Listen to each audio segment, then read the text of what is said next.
सन्मानीय मोनसे पदक मोननो थाखाय बेखौ जों सक्षम खालायनानै दिनै जों समग्र भारतबर्षआनो गौरव खालायनो हादों आरो आं आसामनि दा लन बल एसोसिएशननि सेक्रेटारि जानानै आंनि थाखाय बेनो बयनिख्रुइ देरसिन गोजोननाया बेनो दि जों बेखौ मोजाङै दैदेनबोनाय हानाय बायदि जोङो जेरैबायदि नाजानांगौ बेबायदि जोङो नाजानानै दिनै बे सुंद' समनि बिथोराव जोङो बे प्लेयारफोरखौ जोङो जुगुद खालामदों आरो दिनै बिसोरो दिनै मुंदांखा जानानै गथै भारतबर्षआवनो दिनै मोनसे बिख्यात मोनसे खेल जानो थांनो नाजागासिनो दं खम समनि बिथोरावनो बियो आरोबाव गथै जोंनि भारतबर्षआवनो बियो बांसिनाव बांसिन जायगायाव बे नाजावजागोन बेखौनो आं आसा खालामो बे लन बला जेन' जोंनि गेजेरावबो जेरावबो जाफुंजोबो बेखौनो आं आसा खालामो धन्यबाद दिनै जोंहा थांखिया बेनोदि जोंनि जि एग्जिकिउटिभ बडि एबा जोंनि जेनेरेल बडि बे बडिया जोंना बोसोरब्रै टार्म्सनि मोनसे इलेक्सन जायो बे इलेक्सनाव जोङो गोदान बडि दायो आरो बे एभ्रि 4 years 4 बोसोराव जोङो बे बडिखौ दाफुंनो थाखाय जोङो जोबनाय बोसोराव जोङो बे जथुम्माखौ जायो बेबायदिनो जोङो बेखौ एनुवेल जेनेरेल मिटिं होननानै बुङो दा दिनै बे एनुवेल जेनेरेल मिटिङाव दिनै जोंनि आवगुनि जेसेबांनाखि सोद्रोमाफोर दङ बिसोरो गासैबो दिनैनिफ्राय गावसिनि मावनाय दायित्वनिफ्राय एंगारनानै गोदान बेक्तिफोरनो दायित्व होयो आरो बे दायित्वखौ ग्रहन खालामनो थाखाय जोङो दिनै बे जथुम्मा सायख'नानै दायित्वखौ होनो थाखाय दिनै बे जथुम्माखौ जथुमनाय जादों आरो दिनै गोजोनथाव बाथ्राया बेनोदि जोंनि गेजेराव रावबो हेंथा गैयैलाबायनो आवगुनि जि जेनेरेल बडिनि जेसेबां मानि मेम्बारफोर दङ बिसोरखौनो आरोबाव बे उननि बोसोरब्रै पिरियडनि समखौबो जोंखौ दैदेनलांनो दायित्व होनायलाय आं बयनिबोसिम आंनि साबायखर थाबाय आरो जोंनि थांखिया बेनो दि जोंनि आरोबाव फैगौ बोसोरब्रै समखौ जोङो मोजाङै सालायलांनो हानाय बायदि बेखौनो आसा दासिमबो जोंनि बिथोराव आगुनि जि हिसाबै दा जोंनाव प्रेसिडेन्ट हिसाबै जोंनि मानगोनां दुर्गादास बर' आरो सेक्रेटारि हिसाबै आं मुस्रि नब बसुमतारी आरो ट्रेजारार हिसाबै मिस्टार इम्तियाज आहमेद आरो जइन्ट सेक्रेटारि अनसुमान दत्त बेबायदि लानानै जोङो जि आवगुनि जेसेबां मानि सोद्रोमाफोर दङ बडियाव बे बडिखौ जोंखौ कन्टिनिउ खालामनो थाखाय हाउसआ दिनै नाजावना लादों बेनि थाखायनो जोंबो बेखौ आरोबाव जोङो गोसो खुसियै नाजावनानै आरोबाव मावलांनो थाखाय थांखि लानाय जाबाय मैं Kishanveer Singh Rathi treasurer bowling federation of India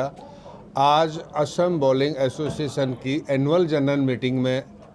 मैं ऑब्जर्वर के बेस पे आज यहाँ पर आया और यूनिवर्सली जो पुरानी कमेटी के प्रेसिडेंट मिस्टर दुर्गादास बोरो को निर्विरोध प्रेसिडेंट अपॉइंट किया गया और पिछले 4 साल के पीरियड में जो दुर्गादास बोरो जी के गाइडलाइन से असम बॉलिंग एसोसिएशन के जो ऑफिस बीरर थे प्लेयर्स थे जिन्होंने आज इस देश का नाम बहुत ऊंचा किया जिसमें नैनमुनी शेखिया कॉमनवेल्थ गेम्स में गोल्ड मेडल लेने के बाद अभी उनको 30 नवंबर माननीय राष्ट्रपति द्रौपदी मुर्मू जी ने अर्जुन अवार्ड से सम्मानित किया और मैं आगे भी यही चाहता हूं कि आने वाले समय में दुर्गादास बोरो जी की गाइडलाइन में और संरक्षण में जो भी असम बॉल एसोसिएशन नई ऊंचाइयां प्राप्त करेगा वो अपने आप में बहुत बड़ा अचीवमेंट होगा और आने वाला समय बहुत डेवलपिंग जा रहा है क्योंकि दुर्गादास बोरो जी बहुत अच्छे से अपनी फेडरेशन और प्लेयर्स को लेके आगे इसके फ्यूचर के लिए काम कर रहे हैं धन्यवाद आमार लन बल एसोसिएशनर स्टेटर আজি एनुअल जेनेरेल बडी मीटिंग आसिल जोत आमार 4 বছৰৰ মূৰত নতুন কমিটি গঠন কৰা হয় আৰু আজি পুনৰবাৰ হাউছে আনএনিমাছলি মোক এই কমিটিখন আকৌ লিড কৰিবৰ কাৰণে সভাপতি পাতিছে। মই হাউছক ধন্যবাদ দিছোঁ পুনৰ। আৰু আমাৰ মাজত উপস্থিত আছে আমাৰ KBS ৰাথোৰ treasurer lawn ball federation of India, Assam গভৰ্ণমেণ্টৰ ৰিপ্ৰেজেণ্টেটিভ লাগে আমাক স্পৰ্টছ ডিপাৰ্টমেণ্টত, আমাৰ মেডাম যজ্ঞেশ্বৰী বসুমতাৰী, তেখেত 2খন ডিষ্ট্ৰিক্টৰ DSO দায়িত্বত আছে, তেখেত আসাম গভৰ্ণমেণ্টে দিছে। আৰু আমাক লাগে এগৰাকী এডভকেট ৰিটাৰ্ণিং অফিচাৰ হিচাপে, তেখেত আছে বুদ্ধেশ্বৰ বিশ্বাস ডাঙৰীয়া, তেখেত আমাৰ লগত আছে। আৰু জেনেৰেল ছেক্ৰেটাৰী নৱ বসুমতাৰী ইয়াত আছে। আমি আজি আগন্তুক দিনত লন বলটো আৰু কেনেকৈ আগুৱাই নিব পাৰি তাৰ ওপৰত বিতং আলোচনা হৈছোঁ। আপোনালোকে জানে, অলপ আগতে এখেতে কৈছে যে নয়নমণি শইকীয়াই সুপ্ৰিম শিখৰত আছে এতিয়া। আমাৰ যেহেতু কমনৱেলথ গেমছেই লাষ্ট এছিয়ান আৰু অলিম্পিকত এই গেমটো এতিয়াও ইনক্লুড হোৱা নাই। আমাৰ অলিম্পিক বুলি ক'লে কমনৱেলথখনেই অলিম্পিক। তাত গ'ল্ড মেডেল পাবলৈ সক্ষম হৈছে নয়নমণিয়ে, ভাৰতীয় টীমৰ হৈ, ইণ্ডিয়ান লন বল ফেডাৰেশ্যনৰ হৈ। আৰু অকল সেয়াই নহয়, কৈছে যে অৰ্জুন এৱাৰ্ড পাইছে। গতিকে লন বললৈ খুব মানুহৰ দৃষ্টিটো খুব বেছি হ'ব, আমি বৰ্তমানতকৈ ভাল কৰিব পাৰোঁ নে নোৱাৰোঁ। মই আজি গোটেই এছ'চিয়েশ্যনৰ কৰ্মকৰ্তাসকলক ধন্যবাদ দিছোঁ।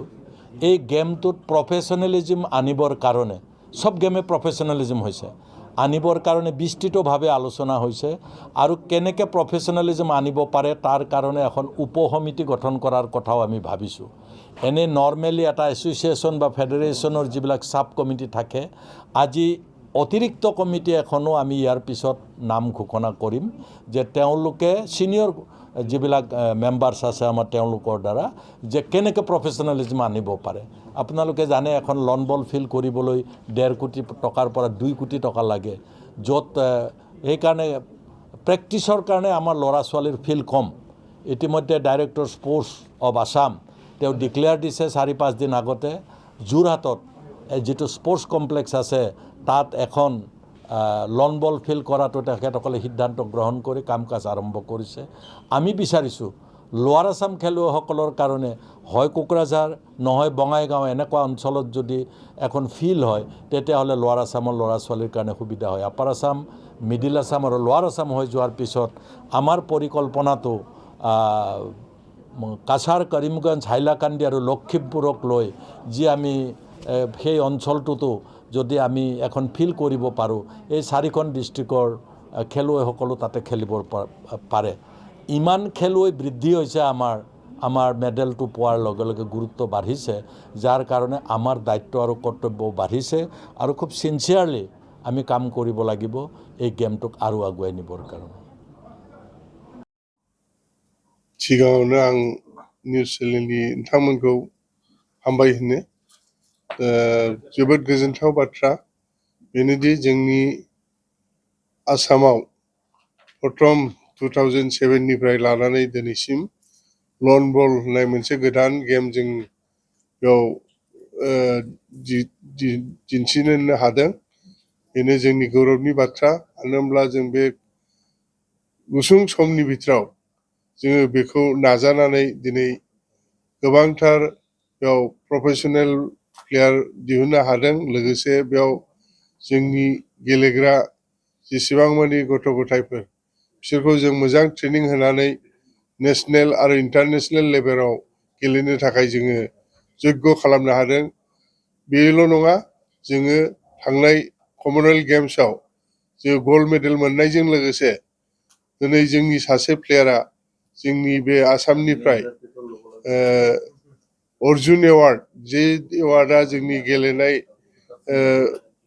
आयदायाव बयनिख्रुइ देरसिन आरो सनमान गोनां मोनसे एवार्ड, बे एवार्डखौ जोङो मोननो हादों। बेनि थाखायनो आं जुदिও अर्गेनाइजारब्लाबो आं गौरब खालामो। मानो होनब्ला जोङो बेखौ दैदेनबोनानै दिनै आसामनि सासे मुंदांखा एबा सन्मानीय मोनसे पदक मोननो थाखाय बेखौ जों सक्षम खालायनानै दिनै जोङो समग्र भारतबर्षआनो गौरब खालायनो हादों आरो आं आसामनि दा लन बल एस'सियेसननि सेक्रेटारि जानानै आंनि थाखाय बेनो बयनिख्रुइ देरसिन गोजोननाया बेनो दि जों बेखौ मोजाङै दैदेनबोनाय हानाय बायदि जोङो जेरैबायदि नाजानांगौ बेबायदि जोङो नाजानानै दिनै बे सुंद' समनि बिथोराव जोङो बे प्लेयारफोरखौ जोङो जुगुद खालामदों आरो दिनै बिसोरो दिनै मुंदांखा जानानै गथै भारतबर्षआवनो दिनै मोनसे बिख्यात मोनसे खेल जानो थांनो नाजागासिनो दं खम समनि बिथोरावनो बियो आरोबाव गथै जोंनि भारतबर्षआवनो बियो बांसिनाव बांसिन जायगायाव बे नाजावजागोन बेखौनो आं आसा खालामो बे लन बला जेन' जोंनि गेजेरावबो जेरावबो जाफुंजोबो बेखौनो आं आसा खालामो धन्यबाद दिनैहाय मा थांखि आरो मा उद्देश्य लानानै बे हाबाफारिखौ लानाय जादों दिनै जोंहा थांखिया बेनोदि जोंनि जि एग्जिकिउटिभ बडि एबा जोंनि जेनेरेल बडि बे बडिया जोंना बोसोरब्रै टार्मसनि मोनसे इलेक्सन जायो बे इलेक्सनाव जोङो गोदान बडि दायो आरो बे एभ्रि 4 years 4 बोसोराव जोङो बे बडिखौ दाफुंनो थाखाय जोङो जोबनाय बोसोराव जोङो बे जथुम्माखौ जायो बेबायदिनो जोङो बेखौ एनुवेल जेनेरेल मिटिं होननानै बुङो दा दिनै बे एनुवेल जेनेरेल मिटिङाव दिनै जोंनि आवगुनि जेसेबांनाखि सोद्रोमाफोर दङ बिसोरो गासैबो दिनैनिफ्राय गावसिनि मावनाय दायित्वनिफ्राय एंगारनानै गोदान बेक्तिफोरनो दायित्व होयो आरो बे दायित्वखौ ग्रहन खालामनो थाखाय जोङो दिनै बे जथुम्मा सायख'नानै दायित्वखौ होनो थाखाय दिनै बे जथुम्माखौ जथुमनाय जादों आरो दिनै गोजोनथाव बाथ्राया बेनोदि जोंनि गेजेराव रावबो हेंथा गैयैलाबायनो आवगुनि जि जेनेरेल बडिनि जेसेबां मानि मेम्बारफोर दङ बिसोरखौनो आरोबाव बे उननि बोसोरनि बोसोरब्रै पिरियडनि समखौबो जोंखौ दैदेनलांनो दायित्व होनायलाय आं बयनिबोसिम आंनि साबायखर थाबाय आरो जोंनि थांखिया बेनो जे जोंनि आरोबाव फैगौ बोसोरब्रै समखौ जोङो मोजाङै सालायलांनो हानाय बायदि बेखौनो आसा खालामो दासिमबो जोंनि बिथोराव आगुनि जि हिसाबै दा जोंनाव प्रेसिडेन्ट हिसाबै जोंनि मानगोनां दुर्गादास बर' आरो सेक्रेटारि हिसाबै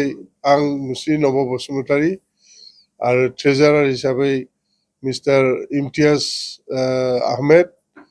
आरो जइन्ट सेक्रेटारि अनसुमान दत्त बेबायदि लानानै जोङो जि आवगुनि